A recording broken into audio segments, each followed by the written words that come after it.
Muito bem. Então, essa é uma aula de exercícios de geometria analítica, onde nós vamos aplicar na prática as ferramentas teóricas que nós vimos em sala de aula. Nós vamos usar como referência a lista de exercícios de geometria, não vamos fazer todos, mas vamos fazer alguns aqui que são mais relevantes e suficientes para entender como usar essas ferramentas na prática. Eu vou compartilhar aqui a tela para a gente dar uma olhada nesses problemas. Ok. Então, o primeiro problema proposto da lista é esse: determinar a extremidade do segmento, que representa o vetor v de coordenada 2, menos 5, sabendo que sua origem é o ponto A de coordenadas menos 1 e 3. Como resolver esse problema? Então, vamos colocar aqui no nosso quadro para a gente resolver. Ele quer que nós determinemos a extremidade de um segmento orientado. A extremidade é um ponto, vamos chamar esse ponto de B, que representa esse vetor tendo como origem o ponto A.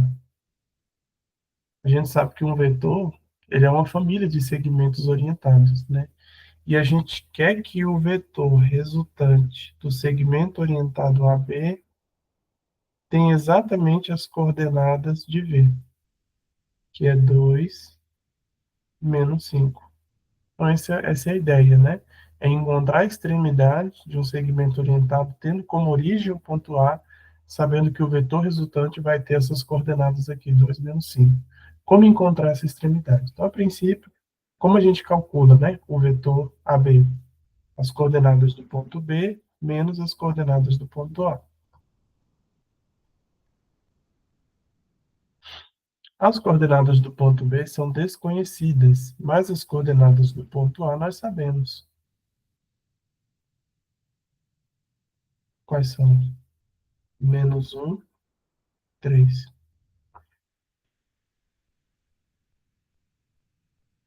Então, eu quero que as coordenadas do ponto B menos essas coordenadas do ponto A resultem nisso daqui. Se você parar para pensar, se eu quero que B menos esse par ordenado resulte nesse par ordenado, nós podemos passar esse par ordenado que está subtraindo para lá, somando para o lado direito.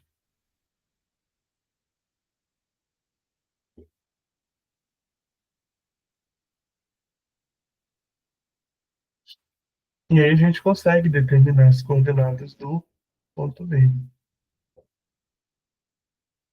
Como? Somando as coordenadas dos dois pares correspondentes. A coordenada x do ponto A mais a coordenada x, desculpa, a coordenada x desse par ordenado mais a coordenada x do segundo par ordenado, que é o ponto A. E a coordenada y desse par ordenado mais a coordenada y do segundo.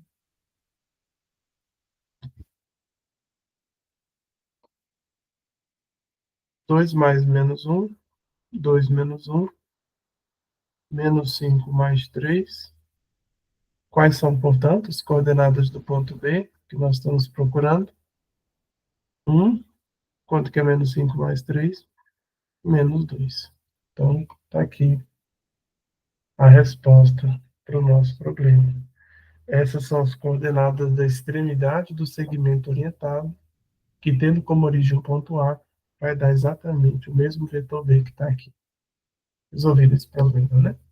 Então, ok. Vamos para o próximo. É o problema 6 e o problema 7.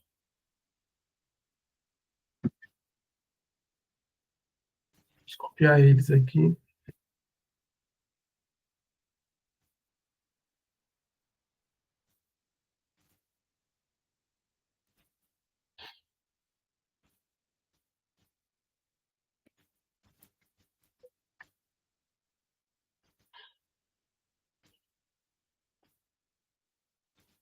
Ok. O que que diz o problema 6? Dados os pontos A, B e C, determinar D tal que DC seja igual a BA. Então, como que a gente resolve o problema 6? Primeiro, ele quer que DC seja igual a BA. DC ainda não consigo determinar porque não sei quem é o D. Mas quem é o vetor BA? Por definição, é A menos B. As coordenadas de A, da extremidade, menos as coordenadas da origem. Quais são as coordenadas de A? Menos 1, 3. E as coordenadas de B, 1, 0. Menos 1, coordenada x, menos a coordenada x do ponto B.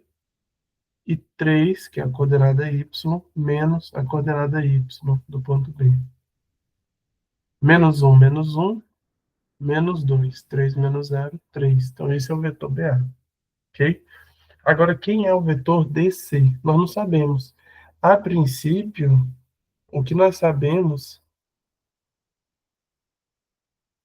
é que DC é as coordenadas do ponto C menos as coordenadas do ponto D.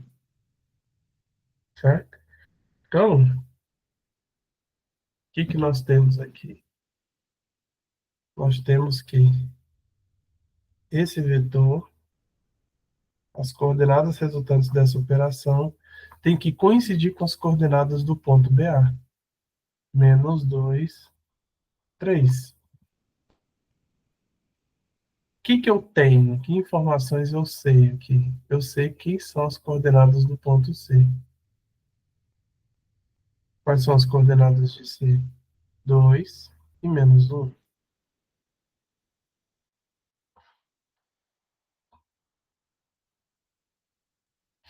Como que eu vou determinar as coordenadas do ponto B? Uma maneira simples da gente fazer isso,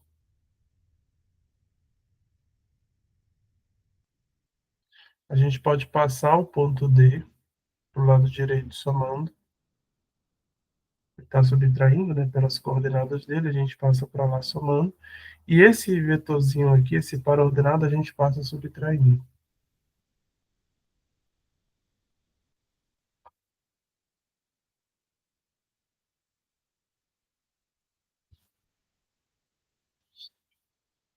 Então, ao fazer esse cálculo, a gente encontra diretamente as coordenadas do ponto D. Como que a gente subtrai um par ordenado por outro? Subtrai a coordenada x do primeiro pela x do segundo, e a coordenada y do primeiro menos a y do segundo par ordenado.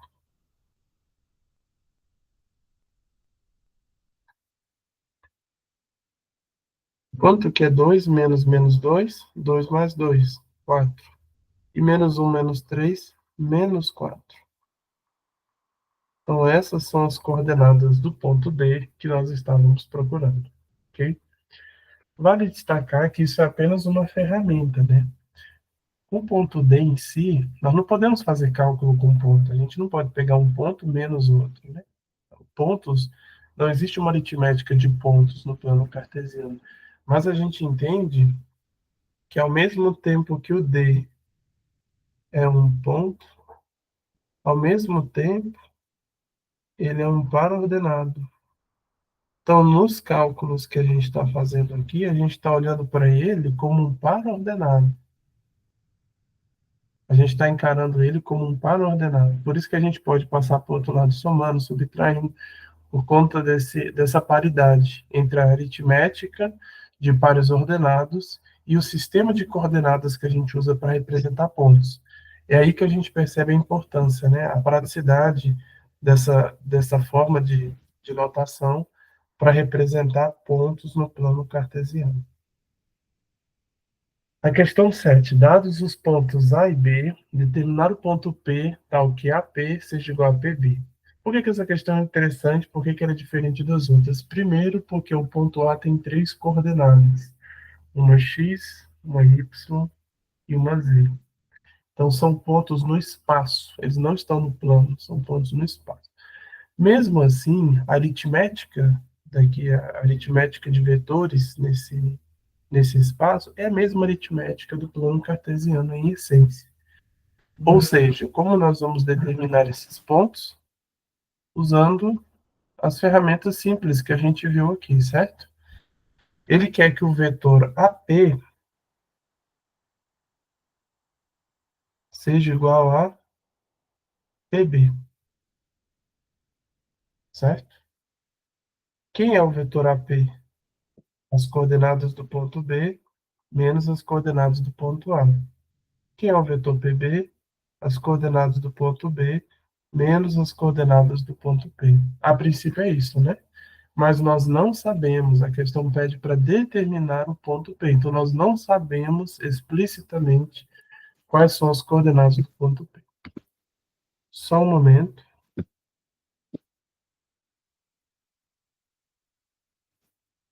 Ok. Muito bem. Então, vamos lá. Como que a gente calcula isso daqui? P menos A e P menos B, se nós nem sabemos quem é o ponto P. Então, uma estratégia é você encarar o ponto P como um par ordenado. Como a gente viu no exemplo anterior, né? A gente pode considerar o P como tendo suas coordenadas x e y. Então, quando a gente faz P menos A, a gente está dizendo x e y menos as coordenadas, desculpa, como a gente está falando do espaço, né? Esqueci, z. Então, P tem coordenadas x, y, z. Voltando à questão, é um terno ordenado, né? A gente encara o ponto como um terno ordenado, terno no sentido de que tem três coordenadas, e eu vou subtrair as três coordenadas do ponto B pelas três coordenadas do ponto A. Onde que está o ponto A no enunciado? 2 menos 3 e 1. Então, essas são as três coordenadas do ponto A. Quando fizer essa diferença, quando você calcular essa diferença, você vai ter as coordenadas do vetor AP. Mesma coisa com o vetor PB. As coordenadas de B menos de P. Quais são as coordenadas de B? Vai no enunciado, 4, menos 5 e menos 2. Então, a gente põe aqui 4, menos 5, menos 2. Quais são as coordenadas de P? Como nós não sabemos ainda, a gente representa assim. No primeiro caso, como subtraímos esses dois termos ordenados aqui? Subtrai a coordenada x do primeiro pela x do segundo, y do primeiro pela y do segundo, então vai ser y menos 3, vai ficar positivo, porque é menos com menos, e z menos 1. Coordenada z do primeiro menos a z do segundo. Beleza. No segundo exemplo, 4, que é a coordenada x do primeiro, menos y, menos x, que é a coordenada x do segundo. 4 menos x.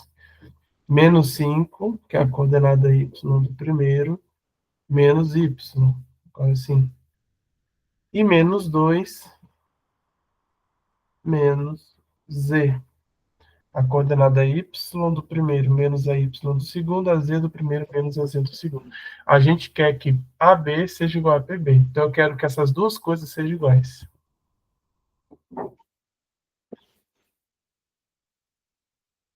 Quero que AP, o vetor, tenha as mesmas coordenadas que o vetor PB. Mas o que isso aqui implica? Qual é a consequência do que a gente está querendo?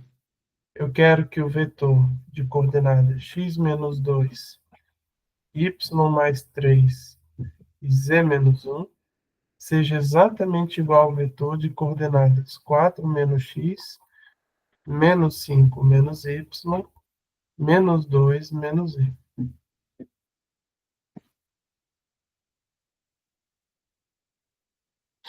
Como que isso é possível? Esse vetor só vai ser igual a esse vetor se cada uma das suas coordenadas correspondentes for mesmo.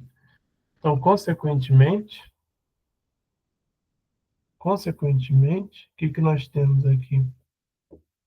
Primeiro, nós temos que o x menos 2 tem que ser igual a 4 menos x. Coordenada x do primeiro tem que ser igual a x do segundo. Y mais 3 tem que ser igual a menos 5 menos y. A coordenada y do primeiro tem que bater com a y do segundo. E z menos 1 tem que ser igual a menos 2 menos 1. Como que tudo isso é possível? Então, no primeiro caso,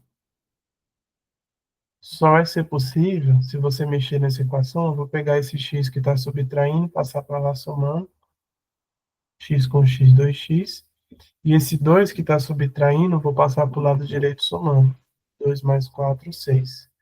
Então, isso só vai ser possível, a solução dessa equação, dessa primeira equação, é x igual a 3. Então, a coordenada x do ponto P tem que ser igual a 3, para ser coerente com o que a questão está pedindo. E no segundo caso, eu vou passar o y para o lado esquerdo, somando com esse y, vai ficar 2y. E do lado direito, eu vou passar o 3 que está somando para lá, subtraindo. Então, vai ficar menos 5 menos 3, que vai dar menos 8. E aí, se você passa o 2 dividindo, menos 8 sobre 2, menos 4. E no último caso, na última coordenada, z, eu vou passar o z somando, 2z, igual a menos 2, e esse 1 aqui que está subtraindo vai passar somando. Então, vai ficar menos 2 mais 1. Menos 2 mais 1 dá menos 1. Então, quem é a coordenada z do ponto que a gente está interessado, ponto P, z vai ser menos meio.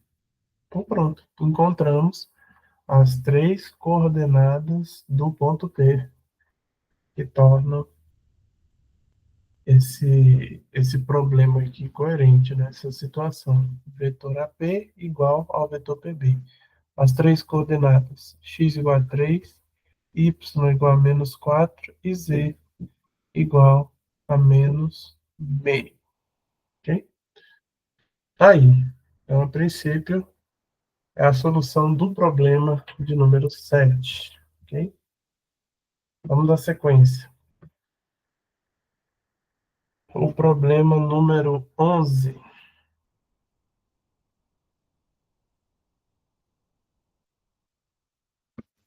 11 e 12.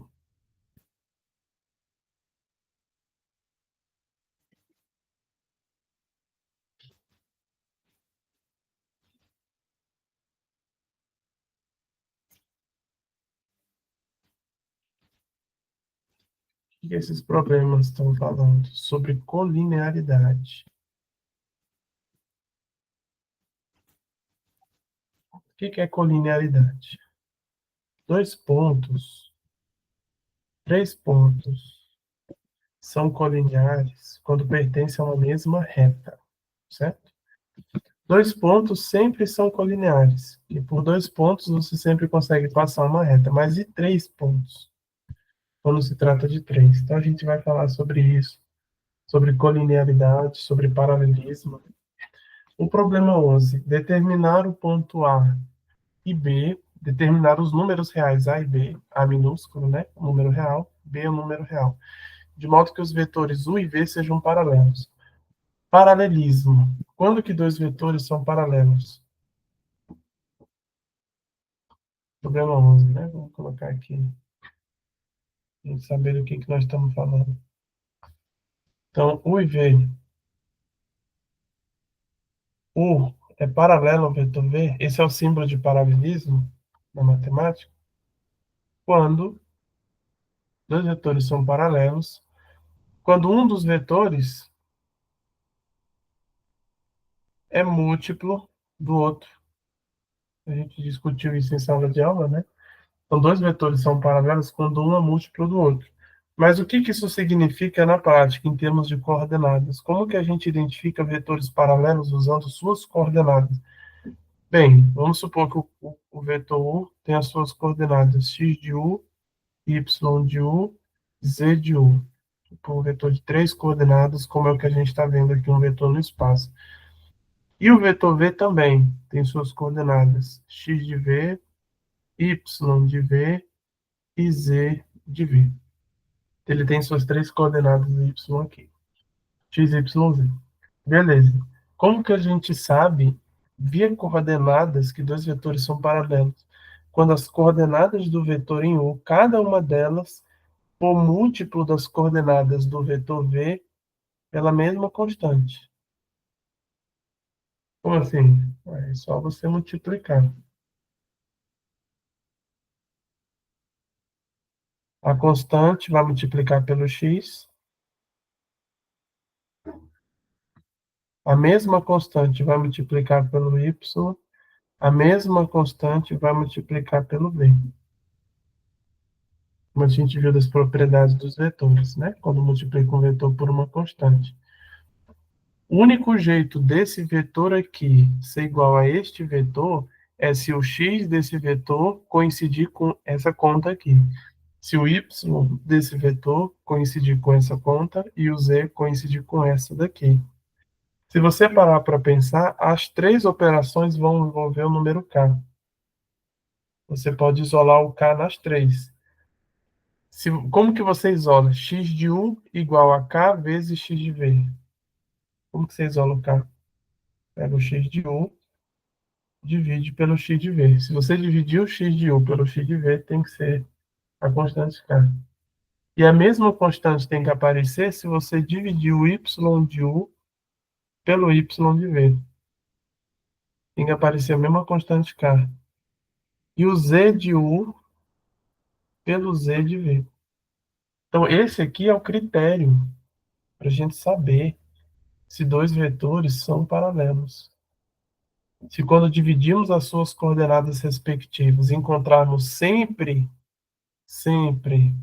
a mesma constante, o mesmo valor, significa que eles são paralelos. Esse é o critério matemático. Por exemplo, no problema 11, quais são as coordenadas do vetor U nesse problema específico? O vetor U tem coordenadas 4, 1 e -3. O vetor V tem coordenadas 6, A e B. O A e B são números desconhecidos. Ele quer que você determine eles para que os dois vetores sejam paralelos. Então, como que a gente verifica o paralelismo? A gente acabou de ver qual é o critério, né? Eu preciso que a coordenada x do vetor U dividido pela x do vetor V dê o mesmo resultado que a y do vetor U sobre a y do vetor V e dê o mesmo resultado que a z do vetor U sobre a coordenada z do vetor V. Essa é a igualdade que vai permitir a você determinar o valor de A e de B. Basta você trabalhar com cada um separadamente. Primeira igualdade. O que a gente vê da primeira igualdade aqui? Você, primeiro, que 4 sobre 6 tem que ser igual a 1 sobre A. Se você multiplica cruzado aqui, 4A igual a 6, multiplicando cruzado, e, consequentemente, o A vai ser igual a 6 sobre 4. Simplificando, 3 sobre 2. Então, esse é o valor de A. Esse é o valor do número A para que a primeira proporção aqui aconteça. Agora, a segunda igualdade. 4 sobre 6 igual a -3 sobre B. Segunda igualdade.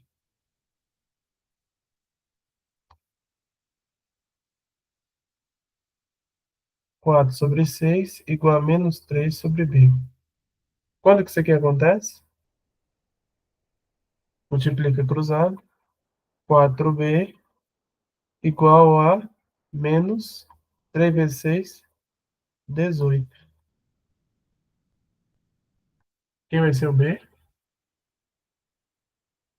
B minúsculo, desculpa. Menos 18 sobre 4, que simplificando, menos 9 sobre 2. Então, esses são os valores de A e B. Ou seja, em conclusão, né? Escrevendo, o vetor U é paralelo com o vetor V se somente se o A, como a gente viu aqui, o A for 3 sobre 2 e o B for menos 9 sobre 2. Aí nós vamos ter a condição de paralelismo aqui verificada nesses vetores. Problema 12. Vamos dar uma olhada nele aqui. Verificar se são colineares os pontos A, B e C. Como que a gente verifica se três pontos são colineares? O que que isso tem a ver com o problema 11? Qual a relação de um problema com o outro? Bem, vamos desenhar isso aqui para a gente entender, né? Vamos colocar três pontos aqui.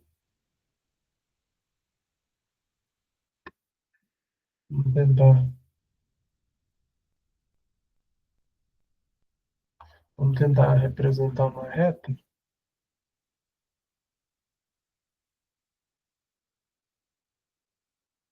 Ok,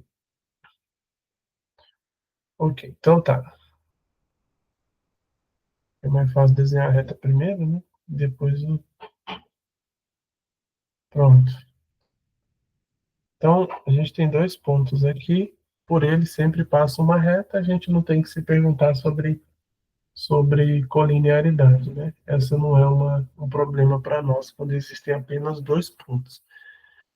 Mas se tiver um terceiro e a gente quiser que ele pertença à mesma reta, é muito simples. Basta você verificar se o vetor que vai do esse vetor aqui, né, que a gente está vendo. Se esse vetor aqui não for paralelo com o primeiro vetor, significa que esse terceiro ponto não pertence à mesma reta. É simples o critério, o requisito, né, para verificar a colinearidade.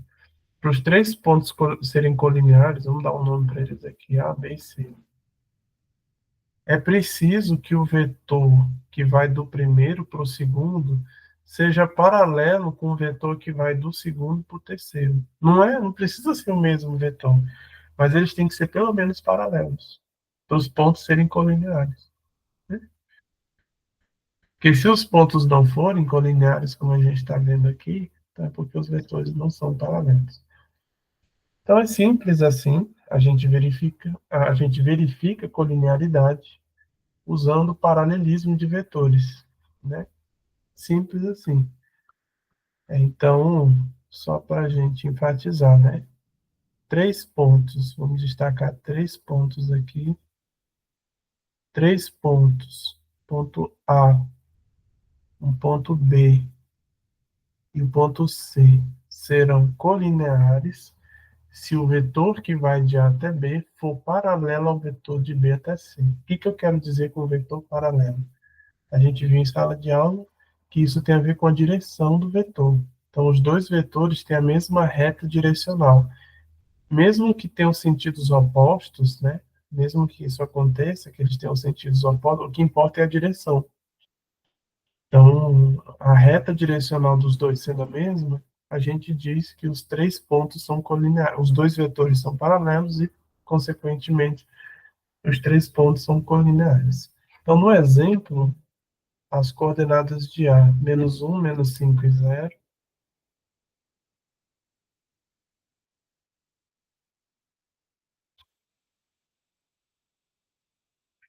as coordenadas do ponto B, 2, 1 e 3,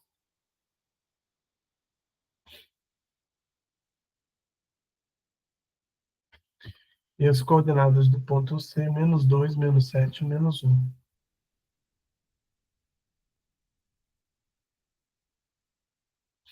Então, como que a gente verifica se são paralelos? Primeiro calcula quem é o vetor AB. Depois calcula o vetor BC. E por último, verifica o paralelismo. Quem é o vetor AB? B menos A, por definição. A gente já pode fazer essa conta, né? Como que a gente faz essa conta? Subtraindo diretamente. Coordenada x do ponto B menos a coordenada x do ponto A. 2 menos isso aqui. 2 menos um. Vai dar 2 mais um, né? 3. 1 menos 5. 1 menos 5 dá 1 mais 5. 6. 3 menos 0. 3. Então pronto. Esse é o vetor AB. Essas são as três coordenadas dele. Quem é o vetor BC? As coordenadas de C menos as coordenadas de B. Menos 2 menos 2 é menos 4, né? Tudo bem. Menos 7 menos um, menos 8. E menos um menos 3 é menos 4. Então, essas são as coordenadas do vetor BC, essas são as coordenadas do vetor AB. Como foi comentado, a gente só precisa verificar se são vetores paralelos. É só isso que a gente quer saber. Como que a gente verifica que dois vetores são paralelos? A gente viu no exemplo anterior.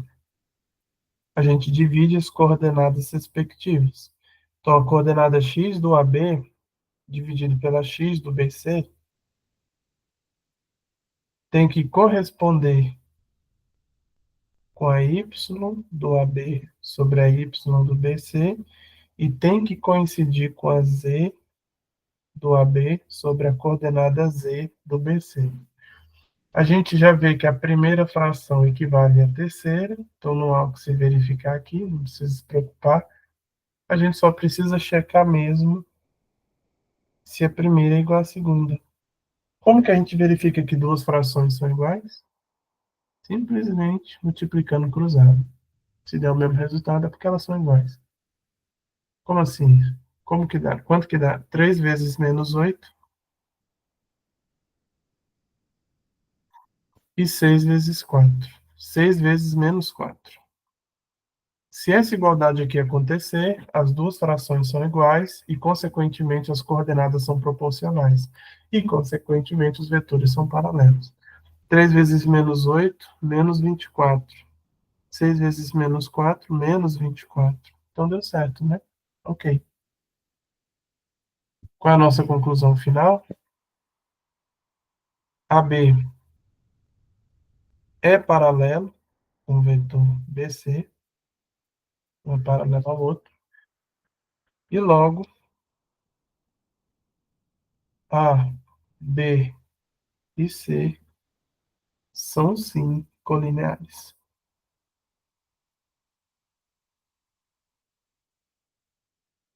Simples assim. Essa é a letra A do problema, aí a letra B você pode fazer como um exercício, ok? O princípio é o mesmo. O problema 13 tem o mesmo princípio, né? Calcule A e B de modo que sejam colineares os pontos A, B e C. Então, você vai procurar seguir a mesma proporção. Você vai verificar. Lembrando, né? A gente pode fazer essa questão, que ela tem uma, vamos dizer assim, uma pegadinha, né? Uma tentação que a gente enfrenta sempre que vai mexer com vetores, que é esquecer que a gente está falando de vetor. É muito comum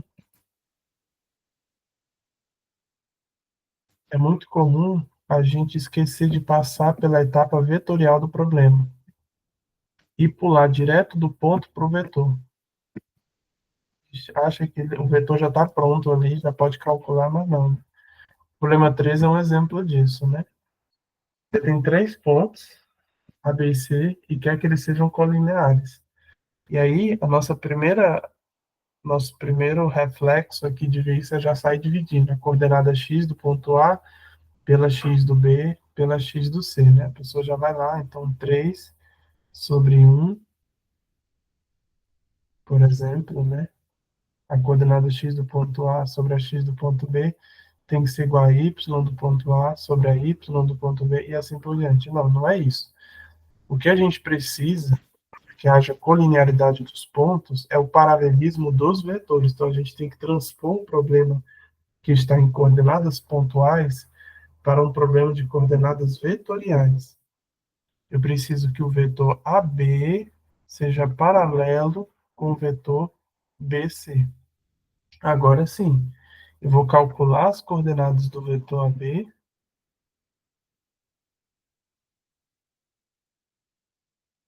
e depois calcular as coordenadas do vetor BC. Só depois eu vou olhar para a proporção. Quem são as coordenadas do vetor AB? B menos A. A gente subtrai direto. A coordenada x do ponto B menos a x do A. 1 menos 3 menos 2. Y menos Y. 5 menos 1, 4. Z menos Z. 1 menos 2. Dá 1 mais 2, né? 3. Então, pronto. Esse é o vetor AB. Quem é o vetor BC? Coordenada x menos a x. A menos 1. A menos 1. Y menos Y. B menos 5. E Z menos Z. Quanto que é 7 menos 1? 6. Ok. Então, os pontos são colineares. A, B e C são colineares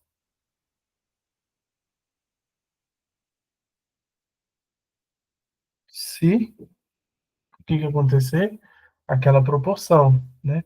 A coordenada x de um dividido pela x do outro. Eu vou começar dividindo, né? A x do vetor BC pela coordenada x do vetor AB. Tanto faz, né? Se você dividir as coordenadas do de baixo pelo de cima, ou do de cima pelo de baixo. A coordenada y pela y, coordenada z pela z. Essa última nós sabemos, né? 6 dividido para 3 é igual a 2. Então, consequentemente,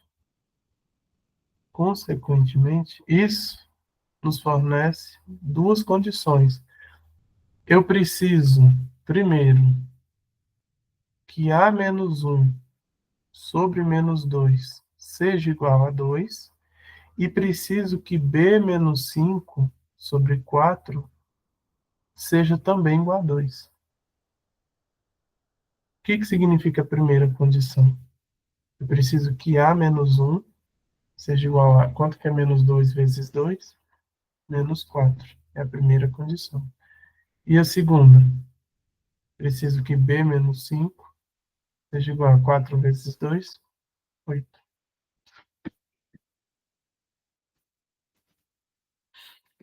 Só verificar uma informação aqui.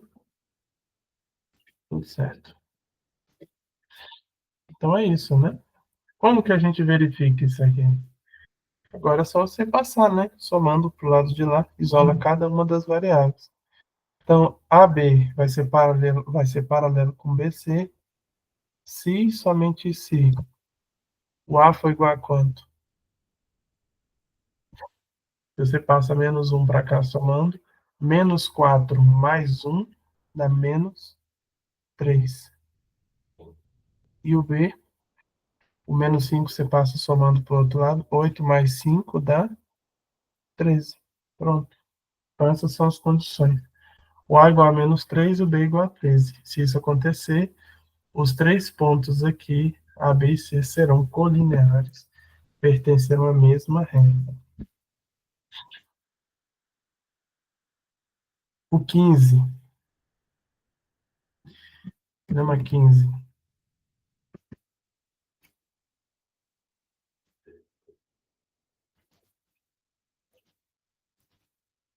Determinar o simétrico de um ponto. A gente não falou muito disso, né, na aula. Será que é um conteúdo novo, né? Será que é uma coisa diferente? Então, vamos ver aqui. Determinar o simétrico do ponto P em relação ao ponto A. Como que a gente calcula simétrico? Então, uma maneira simples é você visualizar aqui, ó. Imagina, vou colocar uma reta primeiro. Peraí. Ok. Então você imagina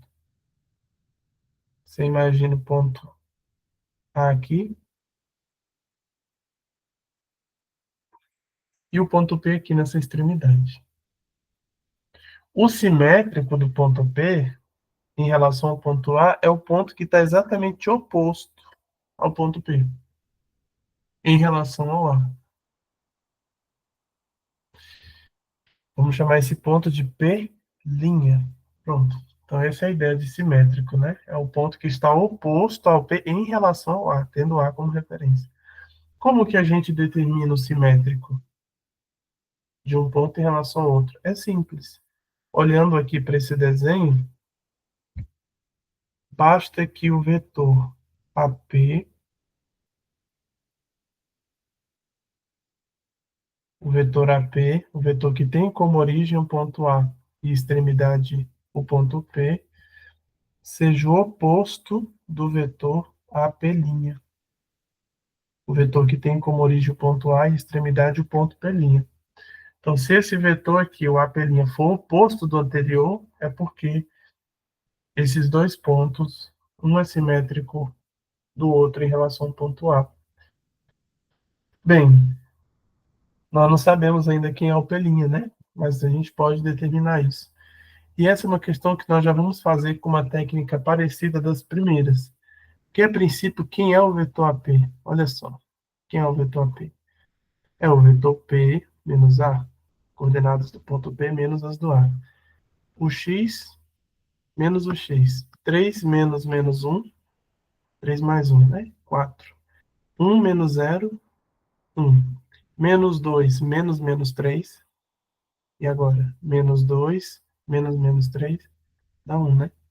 Então tá aqui. Essas são as coordenadas do vetor AP.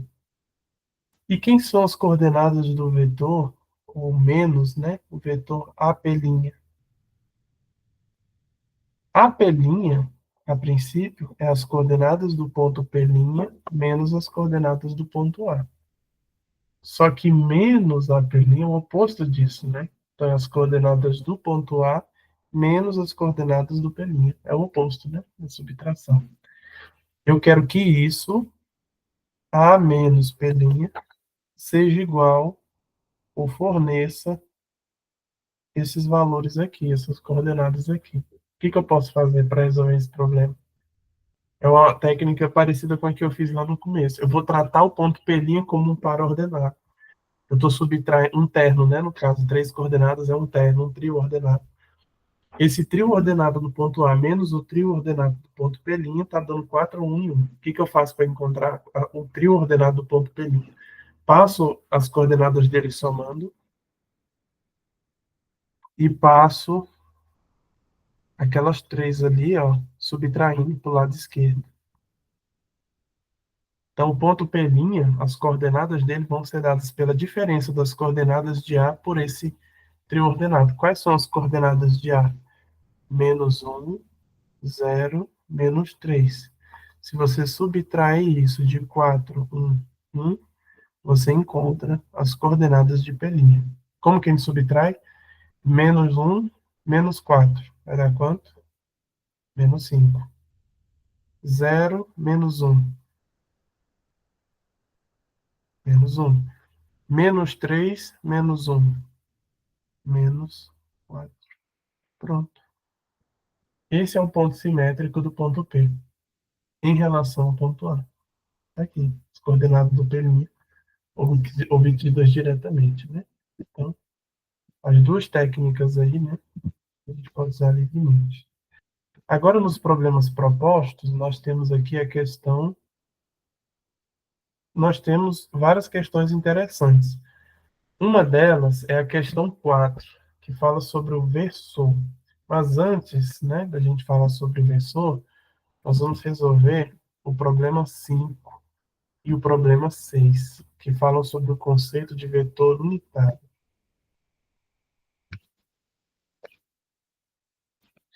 O que é um vetor unitário? Que conceito é esse? Que a gente não viu na aula e é conteúdo novo? Como é que é isso? Então, resolvendo ali o problema 5, né? E o 6 depois, que são problemas correlatos. Um vetor V, um vetor V é unitário? É unitário simplesmente se a norma dele for 1. Só isso. Esse é o conceito de vetor unitário. É um vetor que tem norma, módulo, comprimento igual a 1. É isso. Só que o conceito, quando você pensa na prática, você acha que é simples, mas não é tão simples de aplicar. Por exemplo, olha o vetor U aqui. O vetor U, ele tem três coordenadas, 1, 1 e 1. Você, então ele é unitário, só tem um aqui? Não, ele não é unitário. Porque o que importa para o vetor ser unitário não é as coordenadas em si, mas a norma resultante dessas coordenadas. Como que a gente calcula a norma de um vetor? É a raiz dos quadrados, da soma dos quadrados das normas.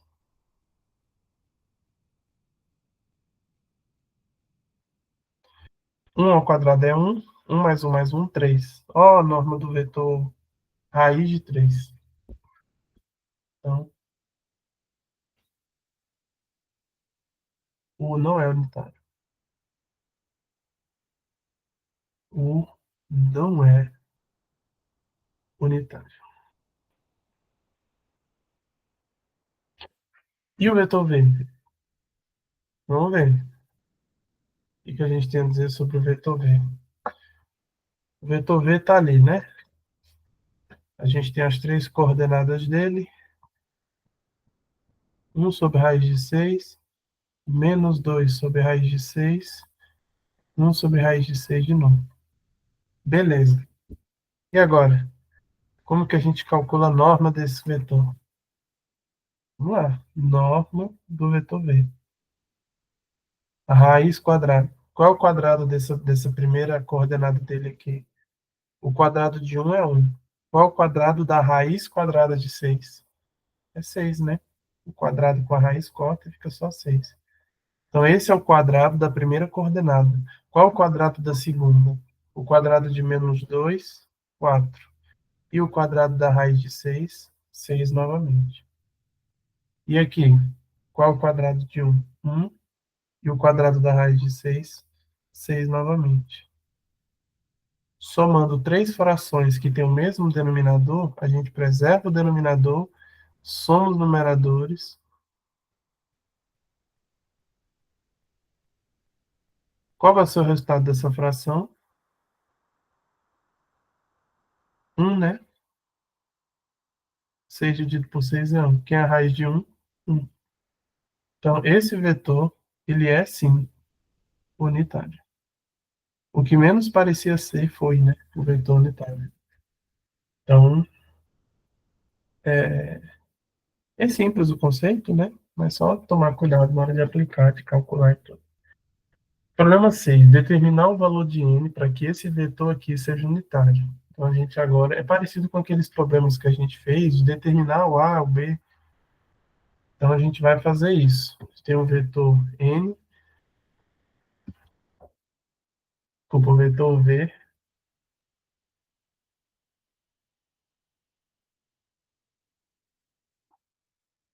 e a gente quer determinar o valor de n para que n 2 sobre 5 e 4 sobre 5 seja unitário. Se o vetor v tem essas três coordenadas, a norma dele vai ser o quadrado, a raiz quadrada de n ao quadrado, mais qual é o quadrado da segunda norma? 4, quadrado de 2, quadrado de 5, 25. Aqui, quadrado da terceira coordenada, quadrado de 4 é 16, 20 de 5 é 25. Isso daqui tem que ser igual a 1, que eu quero que o vetor seja unitário. Se a raiz quadrada é igual a 1, então é porque o que está na raiz é igual. O que está dentro da raiz?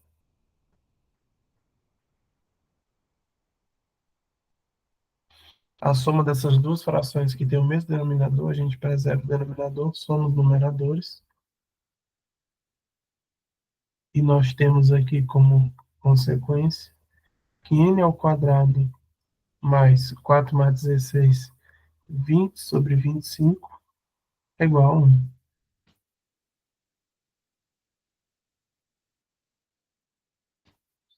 Jogando essa fração para o lado de lá, para o lado direito, 1 menos 20 sobre 25,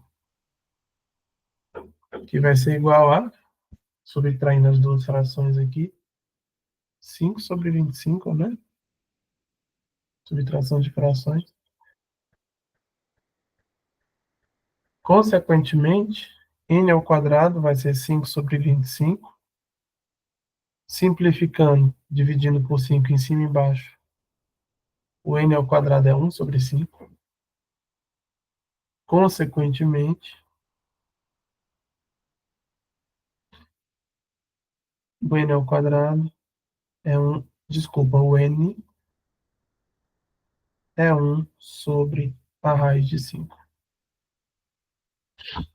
Então, esse vetor que a gente tinha aqui,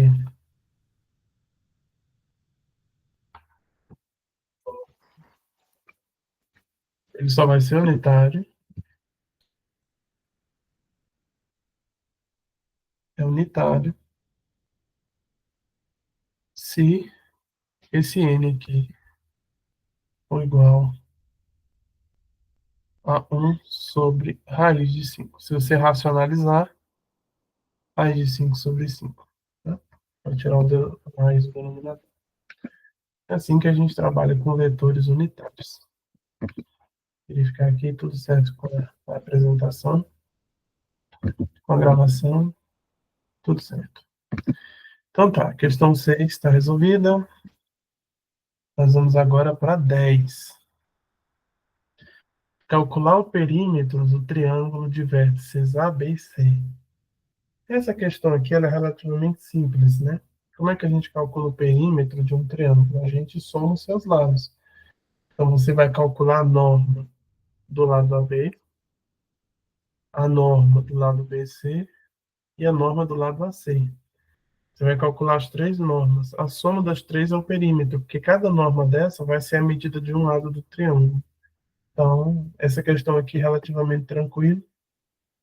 Agora, a questão 12, essa questão é interessantíssima. Seja um triângulo de vértices A, B e C. Determine o ângulo interno do vértice B, que é uma questão que envolve o problema de ângulo, né? Então, vamos resolver ela aqui. A gente ainda não falou sobre isso, né? Sobre o ângulo entre vetores, entre... Então,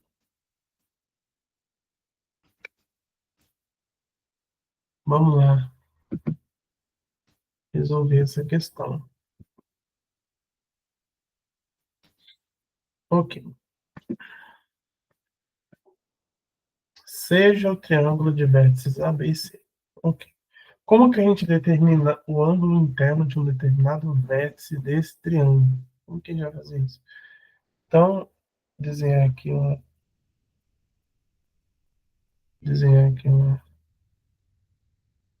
um exemplo de um determinado triângulo.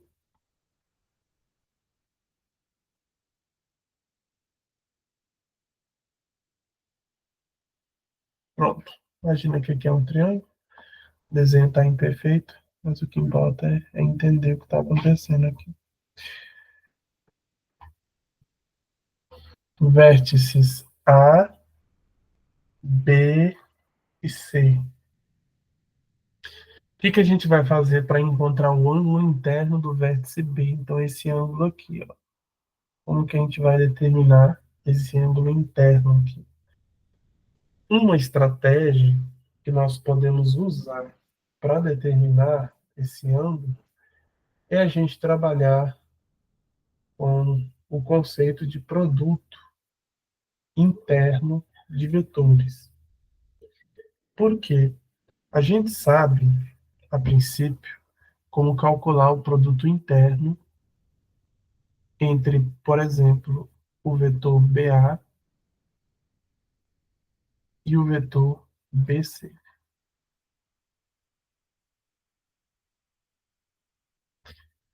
Por que que a gente calcularia o produto interno entre eles? Porque a gente sabe que ao mesmo tempo que existe a fórmula lá de definição, né? Como que a gente calcula o produto interno? A gente multiplica a coordenada x do primeiro vetor pela x do segundo, mais a y do primeiro pela y do segundo, mais enfim. Para que que isso aqui serve quando se fala de calcular ângulos? Porque a gente viu em sala de aula que ao mesmo tempo esse produto interno corresponde à norma do primeiro vetor vezes a norma do segundo, vezes o cosseno do ângulo entre eles. O ângulo entre o vetor BA e o vetor BC é justamente o ângulo θ, né? Então, se você tomar como referência o vetor BA aqui e o vetor BC, o ângulo entre esses dois vetores é o ângulo θ. Então, e nós vamos agora calcular, primeiro, quem são os vetores BA e BC, depois, qual é o produto interno entre eles, depois, a norma deles e, por último, encontrar o cosseno do ângulo, que a gente vai usar para encontrar o ângulo. Primeira etapa, então, do nosso exercício, da nossa tarefa, calcular quem é o vetor BA. Por definição, A menos B, né? As coordenadas da extremidade menos a origem. As coordenadas da extremidade, as coordenadas da origem. A gente vê aqui que são pontos no espaço. Os vetores aqui também estão no espaço. O conceito de produto interno se aplica igualmente para vetores no espaço, então não vai mudar nada. A gente só vai ter mais uma coordenada para mexer aqui. Vamos lá. Coordenada A menos a coordenada B. Menos 1 menos menos 4. Quanto que dá? Coordenada aqui, ó, x, menos esse x. Menos 1 menos menos 4. Menos com menos dá mais, então fica 4. Menos 1 mais 4. 3. Menos 2, menos menos 2. Menos com menos dá mais, então aqui vai ficar positivo. Menos 2 mais 2, 0. 4 menos 0, 4. Pronto. Essas são as coordenadas do vetor BA, certo? Quais são as coordenadas do vetor BC? Por definição, C menos B. Então lá vamos nós.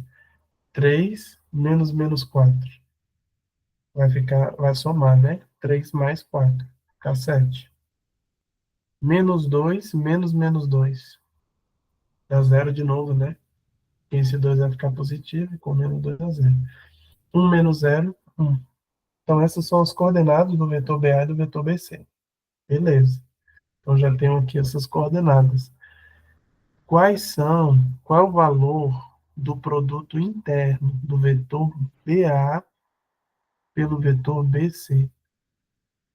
Lembrando que o produto interno é um número. Como a gente calcula esse número? A coordenada é x do primeiro vezes a x do segundo. 3 vezes 7. Mais y vezes y. 0 vezes 0. 4 vezes 1. Somando tudo isso, 3 vezes 7 dá 21. 0 vezes 0 dá 0. 4 vezes 1 dá 4. Então, o produto interno deu 25. Esse é o produto interno do vetor BA pelo vetor BC.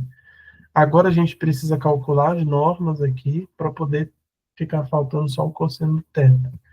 Quem é a norma do vetor BA? Norma do vetor BA. A gente viu ali, calculou norma no exercício anterior, né? É a raiz do quadrado da primeira, do x, mais o quadrado da segunda coordenada, mais o quadrado da terceira. Raiz de 9 mais 16. 9 mais 16 é 25. Raiz de 25, 5. Pronto. Quem é o vetor BC? A norma do vetor BC. A raiz quadrada. Quadrado da primeira, mais o quadrado da segunda, mais o quadrado da terceira coordenada. 7 ao quadrado, 49. Zero dá zero, 1 ao quadrado dá 1. Nós temos a raiz de 50, né? Raiz de 50. Que é a mesma coisa que a raiz de 25 vezes 2. A raiz de 25 a gente sabe, né? Que é 5. Então, tá aí. 5 raiz de 2. Simplificando. É o nome do vetor BC. Então, logo, o produto interno, que é 25, tem que ser igual à norma do vetor BA, que é 5, vezes a norma do vetor BC, que é 5 raiz de 2, vezes o cosseno do ângulo θ.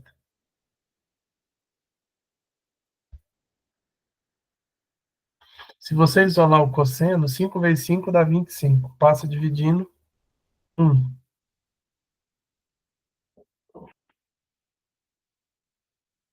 Então, consequentemente, o cosseno de θ é igual a 1 sobre raiz de 2.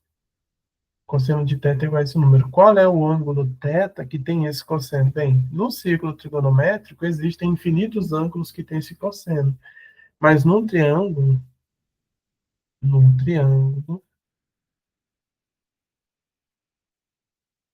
os ângulos são sempre menores do que 180 graus.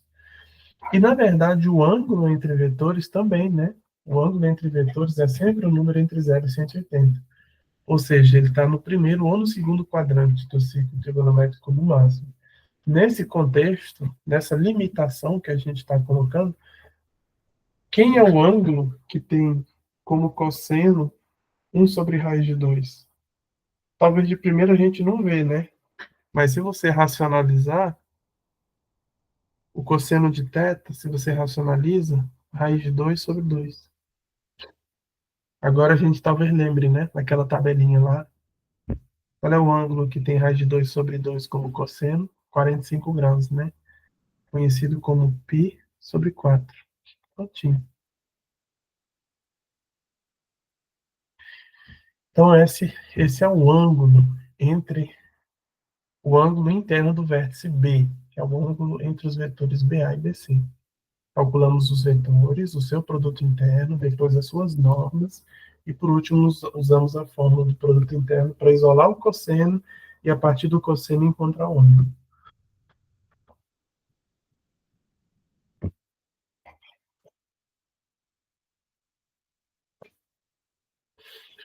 Questão 3 é muito legal também. Podia já ter colocado ela, né? Junto com 12. Ela faz parte do mesmo conteúdo.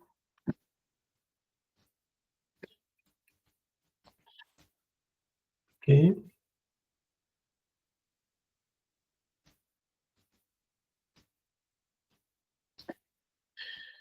Vamos lá. Os pontos A, B e C são vértices de um triângulo equilátero. Olha só, você não sabe quem são os três pontos. Você só sabe que eles formam um triângulo equilátero. A gente até tem aqui essa forma, né?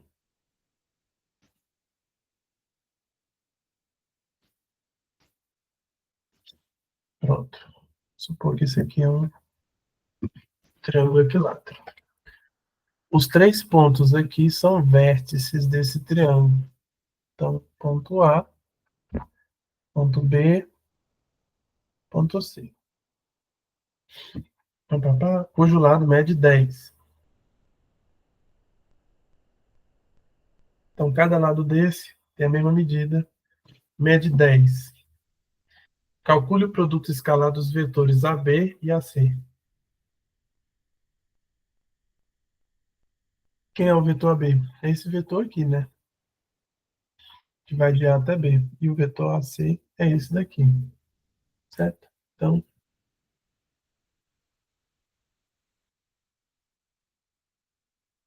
Ok. Vetor AC e o vetor AB. Beleza. Então, os dois vetores. Só que como que a gente calcula o produto interno se a gente não tem coordenadas? A gente pode usar a fórmula, aquela fórmula secundária do produto interno que a gente usa para ângulo. A fórmula diz que o produto interno, o produto escalar, né, dos vetores AB e AC, é a norma do vetor AB vezes a norma do vetor AC vezes um cosseno do ângulo entre eles. É uma segunda maneira de calcular o produto interno que não precisa das coordenadas e serve justamente para casos em que a gente tem a norma.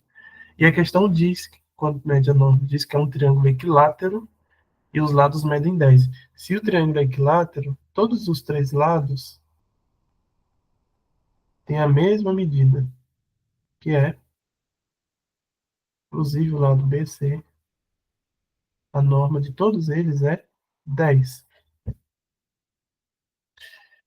E como o triângulo é equilátero, se o triângulo tem três lados iguais, ele também tem três ângulos iguais. Todos os três ângulos dele medem 60 graus, né? Conhecido também, em notação de radiano, como π sobre 3. Qual é o cosseno de 60? Qual é o cosseno de 60 graus? É 1/2, né? Então pronto, a gente não precisa mais das coordenadas para calcular o produto interno. O produto interno do vetor AB pelo vetor AC, ou produto escalar, né? Como é chamado em alguns livros, é a norma do primeiro vetor vezes a norma do segundo vezes o cosseno do teto entre eles. 10 vezes 10, 100. 100 dividido para 2, 50. E está resolvida a questão. Acabou. Simples assim. Então, é um exemplo que mostra como calcular o produto interno sem necessariamente usar a fórmula das coordenadas. Problema 13 resolvido. Problema 19 também muito interessante, que volta naquela questão do paralelismo, né? Que a gente estava discutindo mais cedo na aula.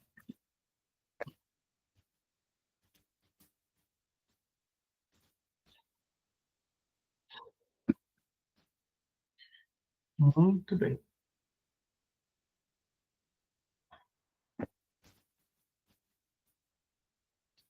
Vamos lá? Determine o vetor V paralelo ao vetor U, tal que o produto interno, esse símbolo aqui, tá? Que aparece, observação, esse símbolo em livros de geometria mais antigos, esse símbolo que está aparecendo é o símbolo do produto escalar, tá? É a mesma coisa. Ok. Então, ele quer que você encontre o vetor V, quando diz determine, ele quer que você encontre as coordenadas, sabendo que ele é paralelo a esse cara aqui e sabendo que o produto escalar deles é menos 18. Bem, a gente trabalha com uma informação de cada vez. Se V é paralelo ao vetor U, então, consequentemente, a gente sabe que um é múltiplo do outro. O V é um múltiplo do vetor U. A gente já sabe quem são as coordenadas do vetor U, né? A gente só não sabe quem é essa constante K, que quando multiplica por U dá o vetor V. Quem é o vetor U? 1, menos 1 e 2. Quando você multiplica isso pela constante K, seja lá quem ela for, K, K, multiplicando por 1 dá K, multiplicando por menos 1, menos K, e multiplicando por 2, 2K. Então, essas são as coordenadas do vetor V em termos dessa constante K que nós não sabemos quem é. Essa é a primeira coisa que a gente sabe, que a gente consegue deduzir a partir da informação de que V é paralelo ao vetor U. A segunda informação é que o produto escalar deles é 18. Mas, a princípio, qual é o produto escalar deles?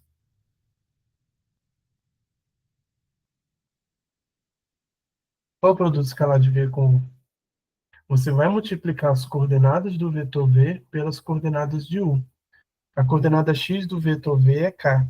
A coordenada x do vetor U é 1. Então, k vezes 1 mais a coordenada y é menos k vezes a coordenada y do U, que é menos 1. A coordenada z é 2k e a coordenada z do vetor U é 2. Então, esse é o produto escalar de V com 1. A gente já sabe que isso tem que dar menos 18. A questão está dizendo. Só que quando você escreve essa conta aqui, quando você abre ela, k vezes 1 é k. Menos k vezes menos 1, menos com menos, dá mais, fica k positivo. E 2k vezes 2, 4k. Isso está dando menos 18. K mais 4k, 6. 6k igual a menos 18. Sabendo disso, quem é a constante k?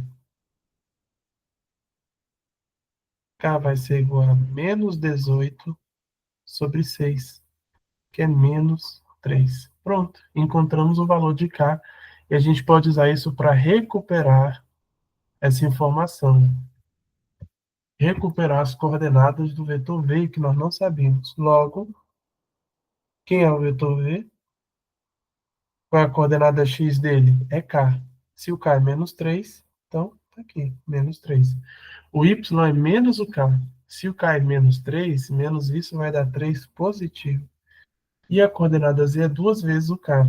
Então vai ser menos 6. Pronto. Essas são as coordenadas de um vetor paralelo ao vetor U e que o produto escalar dele com o vetor U dá menos 18. Aí você pode verificar, né, dividindo as coordenadas, você vai ver que realmente é paralelo e que o produto escalar dá menos 18.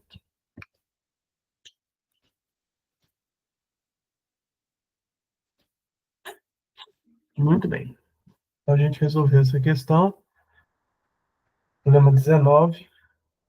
Vamos agora 22. Esse é outro problema interessante, tá?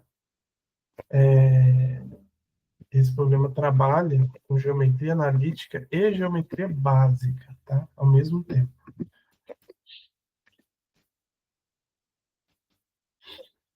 À medida que a gente aumenta, né, o grau de complexidade dos problemas, a gente começa a encontrar coisas mais interessantes do que os conceitos básicos, né, de vetor e tudo. Por exemplo, nessa questão ele fala de 3 pontos e quer que você mostre que eles são vértices de um triângulo retângulo. Primeira coisa, se são vértices de um triângulo retângulo, significa que um desses vértices aqui, o ângulo interno é 90 graus. Então, uma maneira de você provar isso é você calcular o ângulo interno de cada um dos três até encontrar aquele que dá 90. E aí pronto, fechou. E existe uma outra maneira de você provar que o triângulo é retângulo, além desta, que envolve geometria analítica também. Uma maneira simples, que é o quê? Vamos pensar aqui em termos de um triângulo.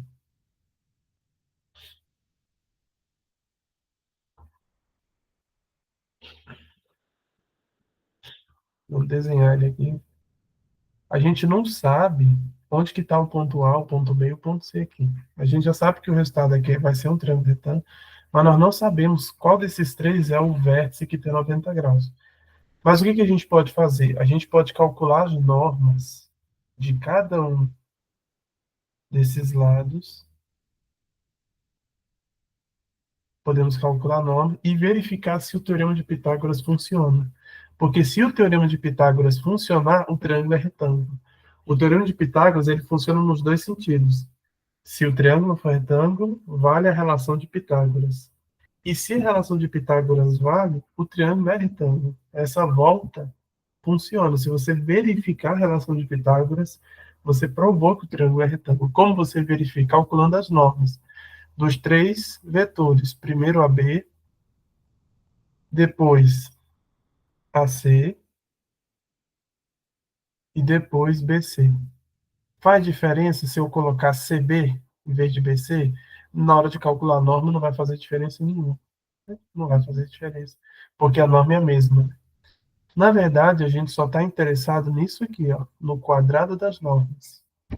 Então, se a gente calcular o quadrado das normas, a gente consegue testar a relação de Pitágoras, se valer, se funcionar, o triângulo era retângulo. Primeiro, quem é o vetor AB? Vamos colocar aqui. Quem é o vetor AB? Por definição, B menos A. Subtraindo as coordenadas, 4 menos 5, menos 1. 3 menos 1, 2. 2 menos 5, menos 3. Essas são as coordenadas do vetor AB. Quem é o vetor AC? C menos A. Coordenada do ponto C, menos 3, menos 5. Menos 3, menos 5, menos 8. Menos 2, menos 1, menos 3. E 1 menos 5, menos 4. Pronto. E as coordenadas do vetor BC? C menos B. Menos 3, menos 4. Coordenada x menos x. Menos 3, menos 4, menos 7. Menos 2, menos 3, menos 5.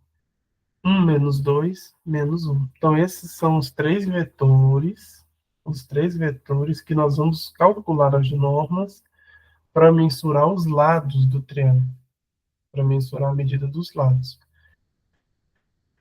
Qual é a norma do primeiro? A gente não está preocupado com a norma, né? A gente está preocupado com o quadrado da norma. Então, qual é o quadrado da norma? É a soma dos quadrados das coordenadas, né? Não vai ter a raiz quadrada aqui, é só você somar os quadrados. O quadrado da primeira coordenada, mais o quadrado da segunda, mais o quadrado da terceira. Menos 1 ao quadrado dá 1, 2 ao quadrado dá 4, menos 3 ao quadrado dá 9. 1 mais 4, 5 mais 9, 14. Agora, AC ao quadrado. Já estou calculando os quadrados aqui dos lados do triângulo. Então, vai ser o quadrado do x mais o quadrado do y mais o quadrado do z. Quadrado do x dá quadrado de menos 8, 64. Quadrado de menos 3 dá 9. Quadrado de menos 4 dá 16. 64 mais 9, 73. 73 com 16, 89. Certo? E qual é o quadrado da norma do lado BC?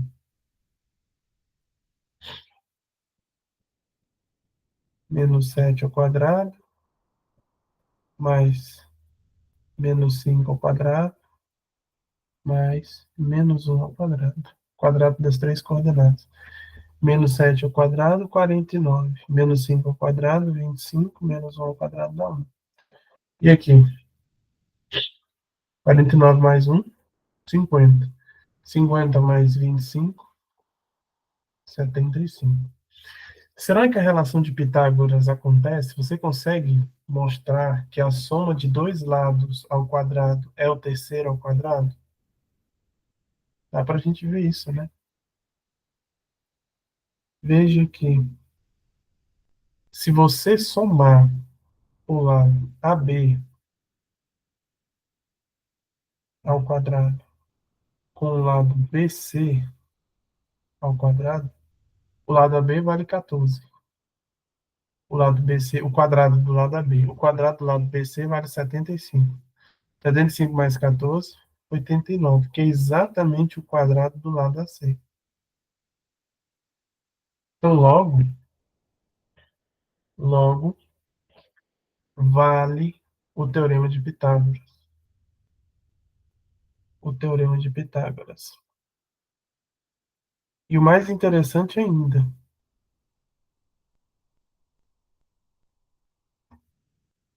e o triângulo,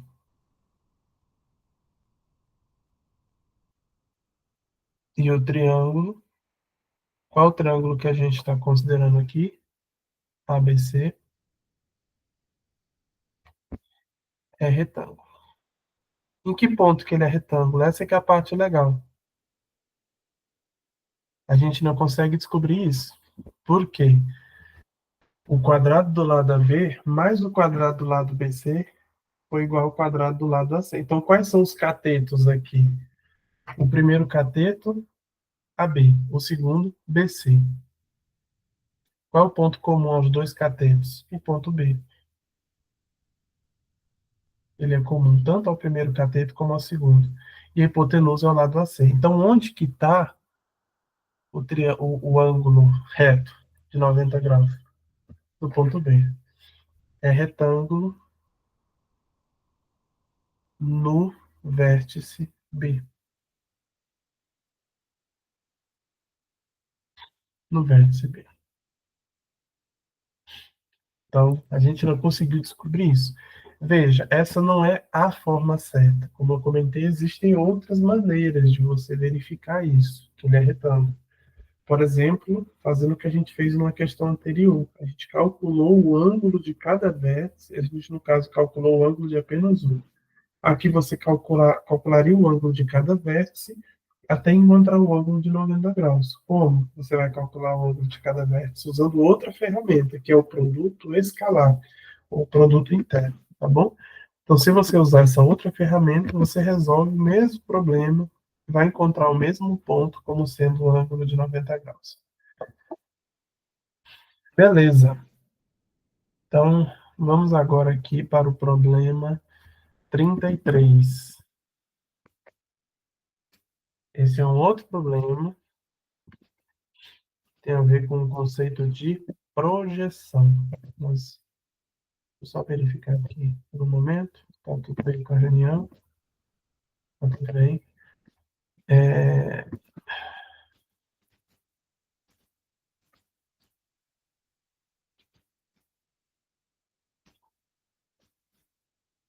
Tá muito grande. Aqui. Então, problema 33. Determinar o vetor projeção do vetor U na direção de V. Como que a gente calcula a projeção, né? Vamos dar um exemplo aqui. Aqui está um determinado vetor. Aqui está um outro vetor. Vou colocar com outra cor. Ah, peraí. Ele desenhando. Isso. Ok. Então, a gente está aqui com esse vetor, vamos chamar o vetor U, e o vetor V. Como que a gente determina a projeção de um sobre o outro? A projeção é um vetor também, tá? Projeção é um vetor. Você vai determinar um vetor. Imagina que você desce aqui a perpendicular do vetor U sobre o vetor V. A projeção é justamente o vetor que tem como origem, a origem do vetor V, e como extremidade esse ponto aqui, onde a projeção está caindo. Então é isso que a gente quer determinar. Esse é o vetor projeção. Ok? Esse é o vetor projeção. A gente chama ele assim, né? Projeção do vetor U sobre o vetor V. A gente escreve desse jeito, né? Vetor projeção. Como que a gente determina o vetor projeção sabendo quem é o vetor U, quem é o vetor V? Então, a primeira coisa é a gente ter em mente, a gente vê claramente aí que o vetor projeção de U sobre o vetor V, ele é um vetor paralelo ao vetor V. Eles são vetores paralelos, eles têm a mesma direção. Né? Consequentemente, um é múltiplo do outro, né? Logo, logo, o vetor projeção,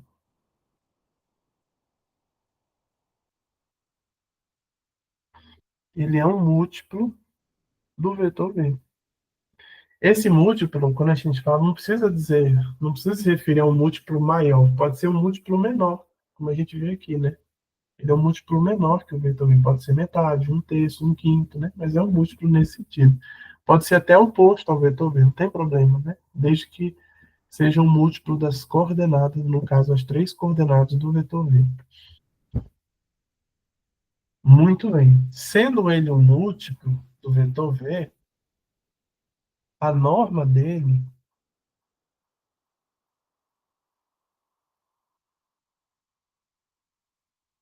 vai ser o módulo de k vezes a norma de v. Professor, por que você colocou um módulo no k? Porque o k, como eu disse, pode ser negativo. Se eu deixasse só o k aqui, a norma da projeção poderia acabar sendo negativa. Não é. A norma sempre é um número positivo. Aí eu coloco o módulo no k para me prevenir desse risco dele ser negativo. Sendo positivo ou negativo, eu vou considerar apenas o módulo dele. Então, essa relação aqui acontece. Mas como que ela me ajuda a encontrar o ângulo, o vetor projeção? Se você parar para pensar, né? Esse aqui, esse θ aqui, é o ângulo tanto entre U e V, como entre U e a projeção dele. É igual ao θ aqui, né? Esse ângulo θ é o ângulo entre as projeções. Como que a gente poderia calcular a norma da projeção usando a norma do vetor U e esse cosseno? A gente vê que isso aqui é um triângulo retângulo, né? Se você considerar aqui esse pontilhado, a linha verde e a linha amarela, é um triângulo retângulo, né? Então, pela trigonometria básica, a gente sabe que a norma da projeção de U sobre V é igual à norma do vetor U vezes o cosseno do ângulo, né? Que a projeção é o cateto adjacente, né? Cateto adjacente sobre hipotenusa é cosseno. Então, cateto adjacente é igual a hipotenusa vezes cosseno. A hipotenusa está aqui e o cosseno está aqui, certo? Então, a gente vê aqui que ao mesmo tempo que a projeção de U sobre V é dada por essa fórmula, ela também é dada por essa daqui, né? Essa de baixo. Igualando as duas fórmulas, por que a gente vai igualar, professor? Por que a gente faria isso? Porque a gente está querendo encontrar aqui esse carro. É só isso que eu preciso descobrir. Quem é o K? Para multiplicar pelas coordenadas do V e encontrar as coordenadas da projeção. Então, igualando as duas. Módulo de K vezes a norma de V é igual à norma de U vezes o cosseno de θ.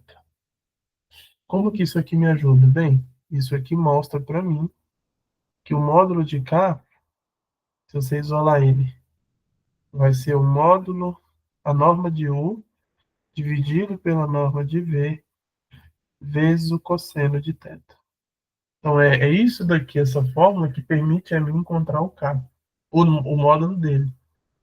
Como que eu vou saber se esse K é positivo ou negativo? Por exemplo, eu descubro que o módulo dele é 5, é 4. Como eu vou saber se o K é 5 ou menos 5? Como que eu vou saber se é 4 ou menos 4? Nós vamos responder essa pergunta já já. Antes disso, o que a gente observa? Que aqui só tem a módulo de U e de V. São coisas que eu encontro facilmente, porque eu sei quem é o IV, mas eu tenho uma informação aqui um pouco diferente, né? Quem é o cosseno de θ? A questão não me diz isso.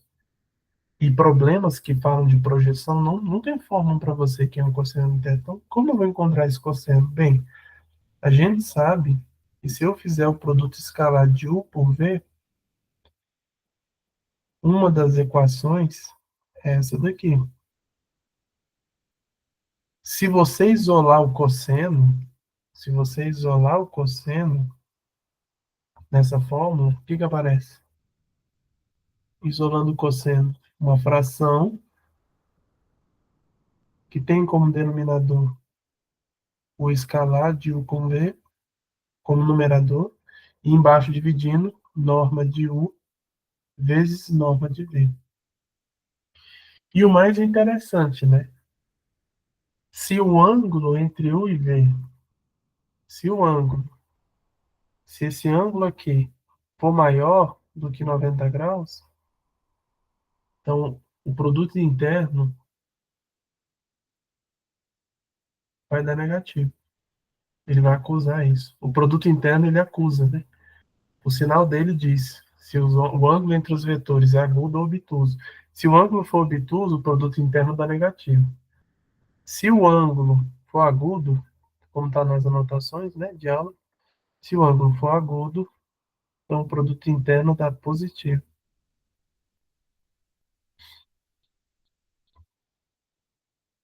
Mas que diferença? Por que isso aqui é importante? Porque se o ângulo for agudo, a projeção é um múltiplo positivo, né? Quando θ é menor do que 90 graus, o K ele é um múltiplo positivo do vetor V. Quando θ é maior do que 90, o K ele é negativo. Porque se o θ é maior, o vetor V ele tá apontando, o vetor U está apontando para lá. E a projeção dele está aqui, ó, apontando no sentido oposto de V. Então vai ter, o K vai ser um múltiplo negativo, né, do vetor V. Então essa é que é a parte interessante, né? Ao calcular o cosseno de θ, você já consegue decidir se o ângulo é agudo ou obtuso. Então a informação ela já vai vir embutida aqui. Se o cosseno, se você calcular essa divisão aqui, der positivo, significa que o produto interno era positivo e que, consequentemente, o ângulo era agudo. E se o ângulo é agudo, o K é positivo. Então, se o cosseno der positivo, o K é positivo. Se o cosseno der negativo, o K é negativo. Então, pronto, está resolvido o problema. A gente consegue determinar o valor de K.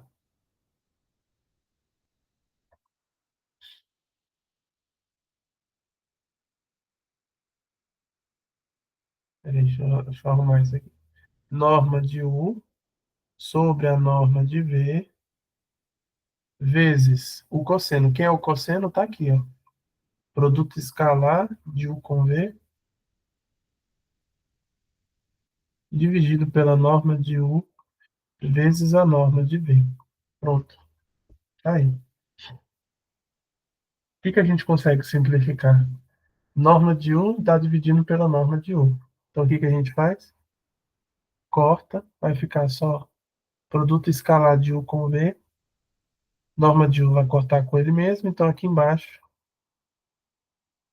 vai ficar somente norma de V ao quadrado.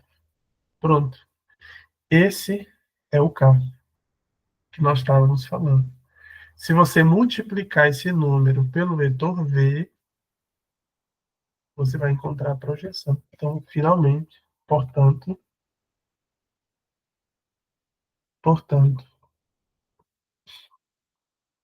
a projeção do vetor U sobre o vetor V é dado por essa constante aqui, esse número real, esse escalar,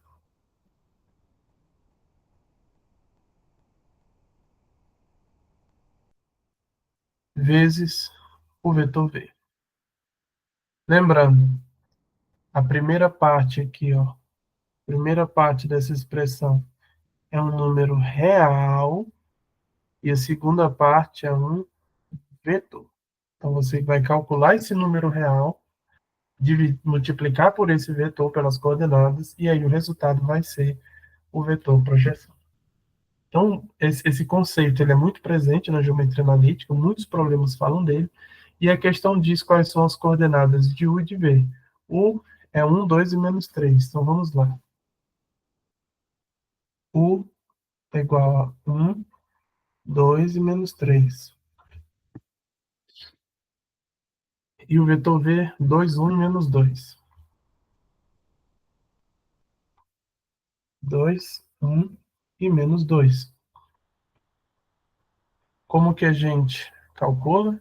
Primeiro, A questão pede o produto interno, o produto escalar de U com V, que é a parte mais fácil, né? Só multiplicar as coordenadas e somar. 1 vezes 2, 2.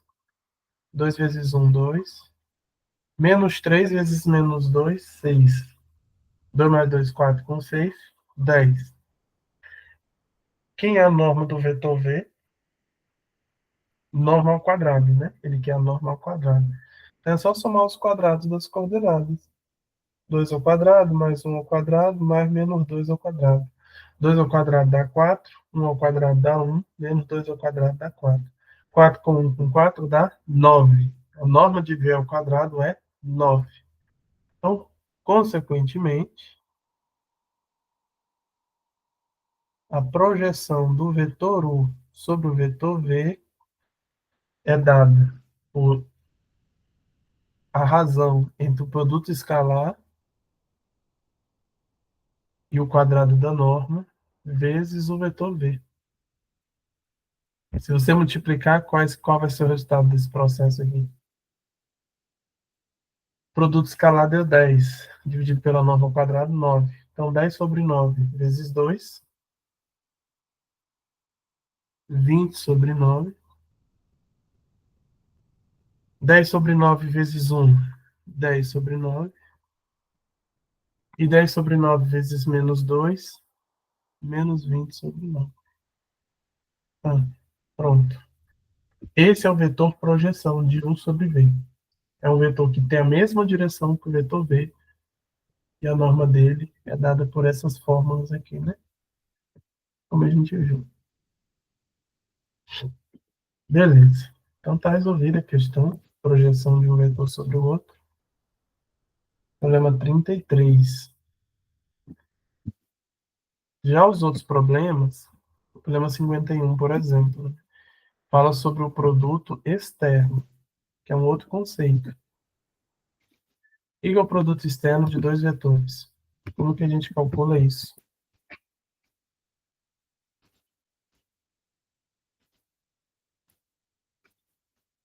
A gente viu em sala de aula, né, que o produto externo, o produto vetorial, né, ele é um determinante, um pseudo-determinante, né?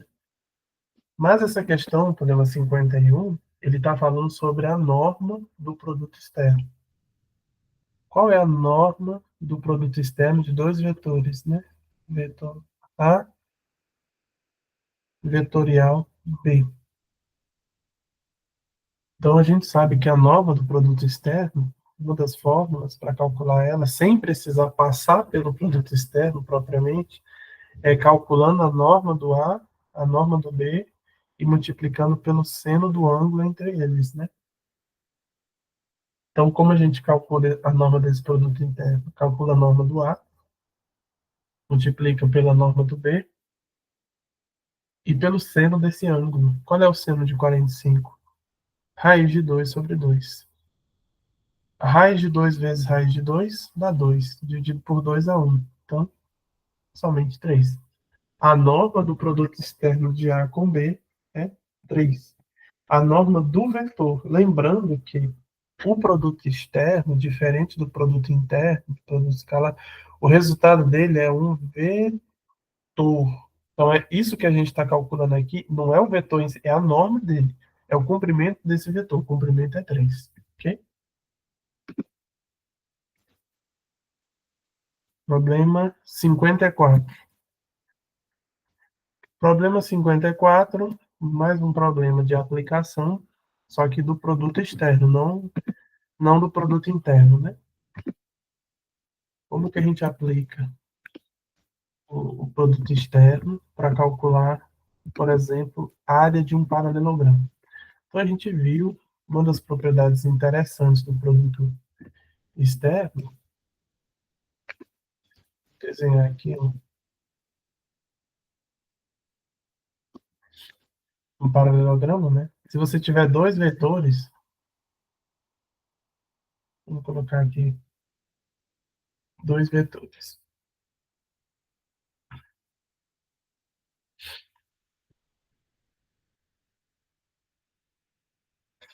Primeiro vetor, segundo. Beleza. Então, se você tiver dois vetores aqui, o vetor U e o vetor V, o produto externo, o produto vetorial deles, é um vetor que está fora desse plano aqui, certo? É um vetor que está fora do plano, um vetor, uma terceira dimensão aqui, subindo, né? Saindo do quadro.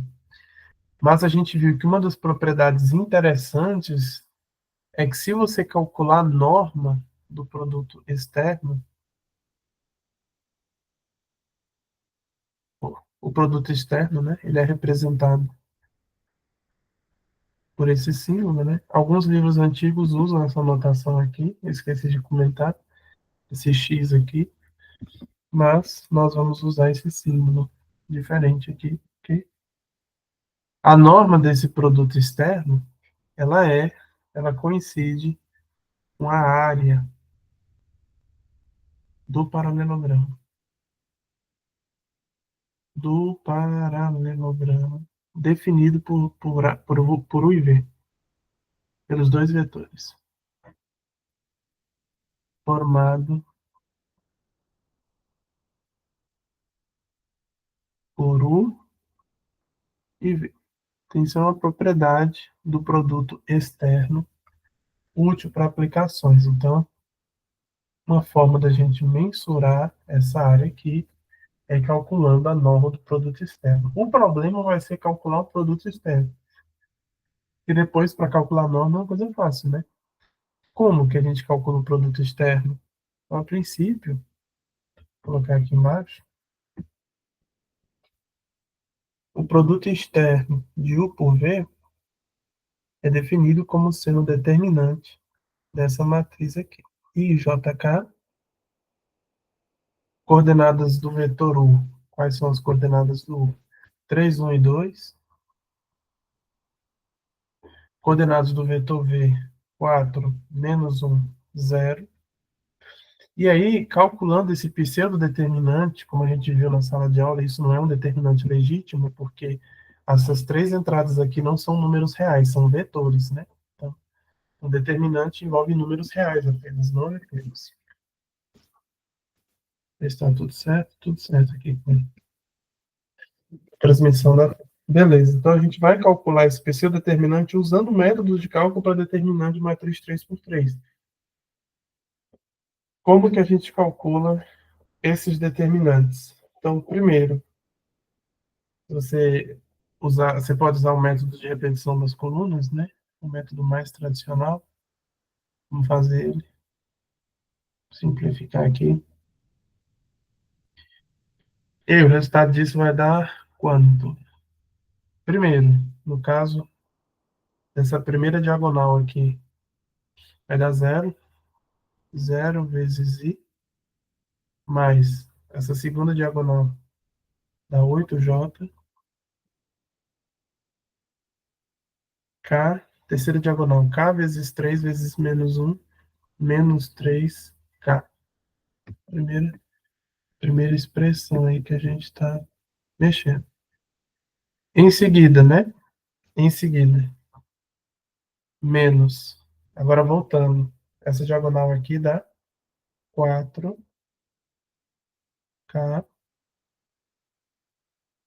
a próxima, menos essa segunda diagonal. Essa segunda diagonal vai dar menos 2i. Menos ela dá mais 2i. E por último, multiplicando aqui, dá zero, né? 0j. Muito bem. Então, qual é o seu resultado dessa conta toda aqui, né? 0i com 2i. 2i. 8j mais 0j. E quanto que dá menos 3k menos 4k? Dá menos 7, né? Menos 7k. K chapéu. O que que é isso daqui, professor? Isso aqui, gente, é um vetor. Isso aqui é um vetor. Quais são as coordenadas dele? 2, 8, menos 7. Esse vetor aqui é o produto vetorial desses dois aqui. Essas são as coordenadas dele. Essas são as coordenadas do vetor produto vetorial. Pronto. Então, essa primeira etapa é só para calcular as coordenadas do vetor. Quem é a norma dele? Então, nós vamos agora entrar na questão da norma. Quem é a norma do produto vetorial de U com V? É a raiz do quadrado das normas. Do quadrado das coordenadas, perdão. As coordenadas 2 ao quadrado, 8 ao quadrado, menos 7 ao quadrado. A raiz disso é a norma do produto vetorial. Quadrado de 2 é 4, de 8, 64, de menos 7, 49.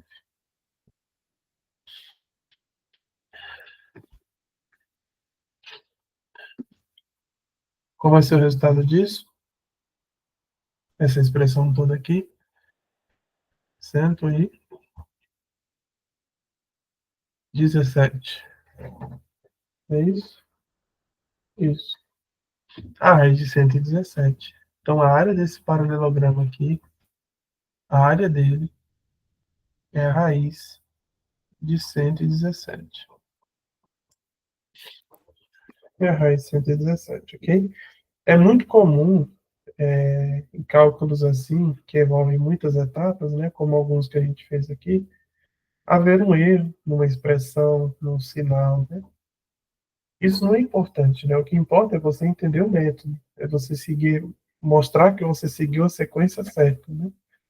Se um valor numérico tiver diferente, por exemplo, na prova, né, um valor numérico está diferente, o resultado final pode ter sido apenas um erro, né, no caminho. O importante é que você seguiu o procedimento correto, né? É isso que vai valer, que vai pesar na sua questão, e não necessariamente acertar o valor da área, das coordenadas exatas, né? Por algum erro de cálculo, você errar isso não vai penalizar, não vai anular a sua questão, né? Embora não receba a pontuação total.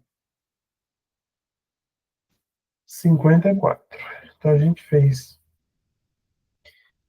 O problema 57, ele é um problema correlato ao problema 54, porque ele fala sobre calcular a área de um triângulo, né?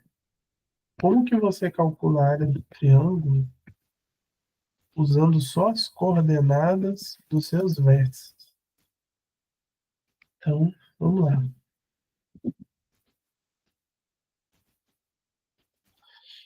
Como que você calcula a área do triângulo usando somente as coordenadas dos vértices? Nesse caso aqui, né? Como que você vai fazer uma coisa dessa? Então é simples, né? Você pode considerar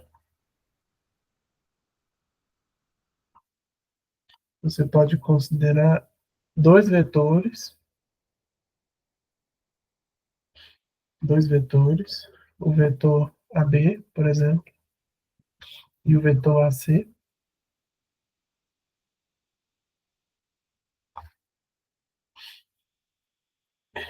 E você considerar o ponto B está aqui, né? O ponto C está aqui, que a área desse triângulo é metade, né? Da área do paralelogramo.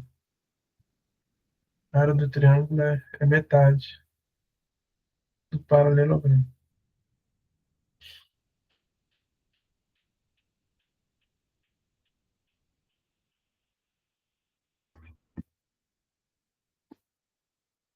A área do triângulo é metade do paralelogramo, certo? Então a gente está interessado só nessa área aqui, né?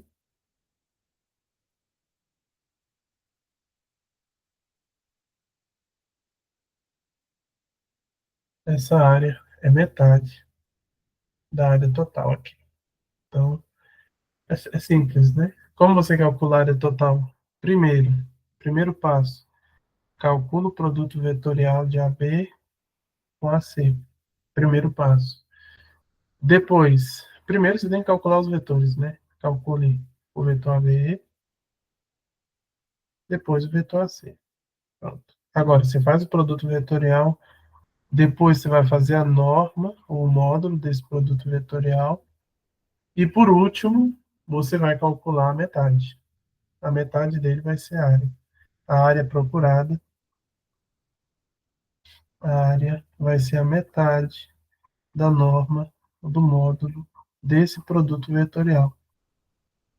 Como que a gente vai fazer cada etapa? Então, primeiro, calculando os vetores, subtraindo as coordenadas, calculando o produto vetorial usando o determinante, aquele pseudo-determinante. Lembrando, o determinante, ele calcula um vetor. Ele vai te fornecer, quando você fizer os cálculos, algo vezes I chapéu, algo vezes K chapéu, J chapéu, perdão, e algo vezes o K chapéu. Esses três números que aparecerem aqui, esses três números aqui, vão ser as coordenadas que você está procurando. Coordenada x, y e z para o seu produto vetorial. E aí você vai usar essas coordenadas para calcular a norma. Quadrado da primeira, quadrado da segunda, quadrado da terceira e a raiz em tudo. Depois que você tirar essa raiz, é que você vai ter condições de calcular a área do triângulo dividindo por 2. Então, o procedimento é esse, né? Não vamos fazer aqui, mas o procedimento é esse. Então, se você seguir esse procedimento, é o que importa. Numa prova, né? Você seguir essas etapas e mostrar que tem domínio do conceito de como uma coisa se relaciona com a outra. Se um valor numérico, um sinal vier errado e causar um erro no final do programa, isso não compromete a integridade da sua resposta, né? Você não vai ser penalizado por isso, tá? Você pode perder um décimo de um décimo, uma coisa muito pequena que não vai pesar na sua questão comparado com o raciocínio que você desenvolveu. A questão 60, questão muito interessante, questão parecida com aquela do triângulo retângulo, porque ela trabalha com geometria analítica e geometria básica. Tá? Dado um triângulo de vértices A, B e C, calcule a medida da altura. Olha só que legal. A altura relativa ao lado BC. Vou desenhar esse triângulo aqui para nós, para a gente entender como faz essa questão.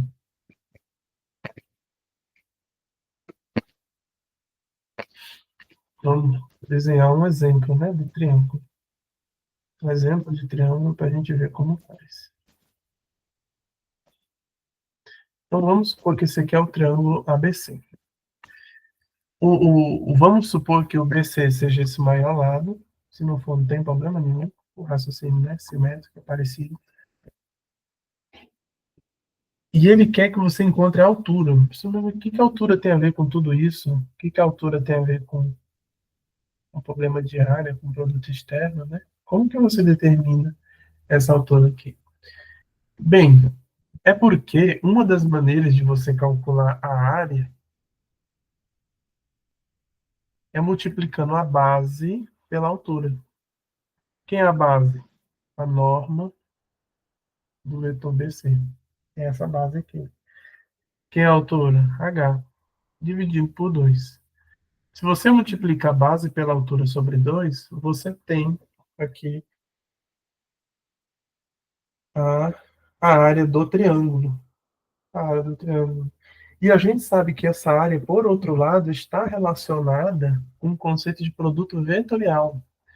Por quê? Se você fizer o produto vetorial, por exemplo, vamos supor que você tome o ponto A como sua referência, né?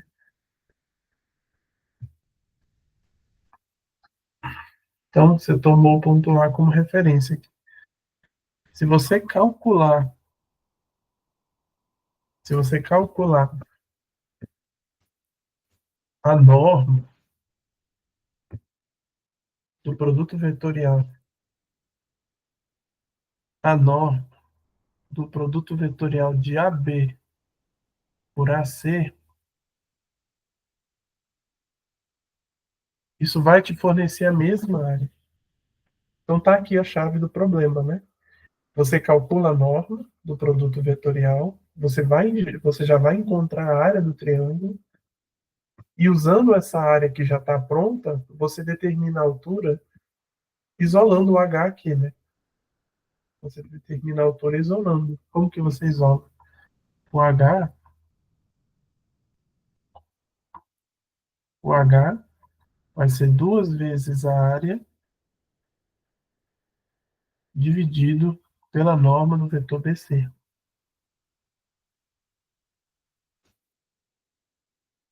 Pela norma do vetor BC.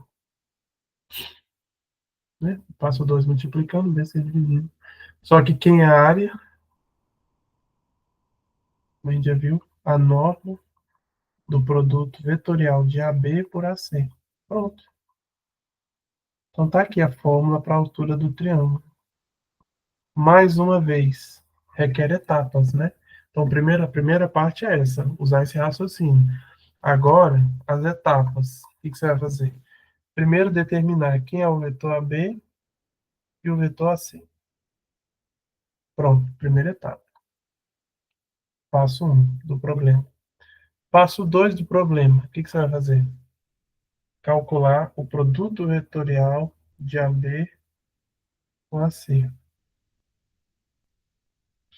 Passo 2. O terceiro passo, calcular a norma desse produto vetorial. Norma de um vetor é aquela formulinha, né? Soma dos quadrados, beleza. Depois que você calcular isso, você vai calcular quem é a norma do vetor BC. Primeiro você vai calcular quem é o vetor BC, depois a norma dele. E por último, a última coisa que você vai fazer, depois que você executar todos esses passos, é jogar aqui na fórmula e encontrar o H. Então essa é a sequência. Se você executar essa sequência, você consegue encontrar a altura. Na maioria dos problemas de geometria, você resolve efetuando passo a passo cada etapa. Determinação de vetor requer conteúdo que a gente viu. Calcular produto vetorial requer conteúdo que nós vimos, o determinante daquela matriz. Calcular a norma do produto vetorial requer conteúdo, que é a fórmula da norma. Então, esse é um tipo de problema que trabalha com vários conceitos diferentes da geometria analítica e da geometria básica também. Porque aqui fala da área de triângulo, né? Base vezes altura sobre 2. Então, é um problema muito legal, tá? E a sequência está aqui. A gente não vai fazer, né? Justamente para não onerar por tempo demais a nossa aula e complicar desnecessariamente, porque agora são só cálculos, né? Que a gente vai ver aqui, tá certo? Seriam só cálculos, né? E não necessariamente conteúdo. Então, esses aqui são os principais exercícios que vão cair na nossa prova, tá? Que vão ser cobrados, os conceitos, as ferramentas matemáticas que nós vamos estudar. Existem ferramentas adicionais e conteúdos adicionais que serão trabalhados na prova, tá bom? Então, a gente vai trabalhar eles durante a prova. A gente vai trabalhar esses conteúdos, mas reconhecendo que eles vão ser construídos, né? Não é uma coisa que você já sabe. A gente vai construir na prova, a gente vai descobrir relações matemáticas ao realizar os cálculos na prova, tá bom? Então essa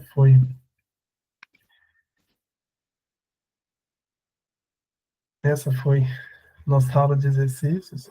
Demorou um pouquinho, né, para a gente conseguir passar aqui todas as questões, mas a ideia é essa, né? Espero que tenha ajudado a compreender melhor as coisas que a gente estudou em sala e desejo a todos uma excelente prova. E obrigado por terem assistido a aula até o final. É isso. Um abraço, pessoal.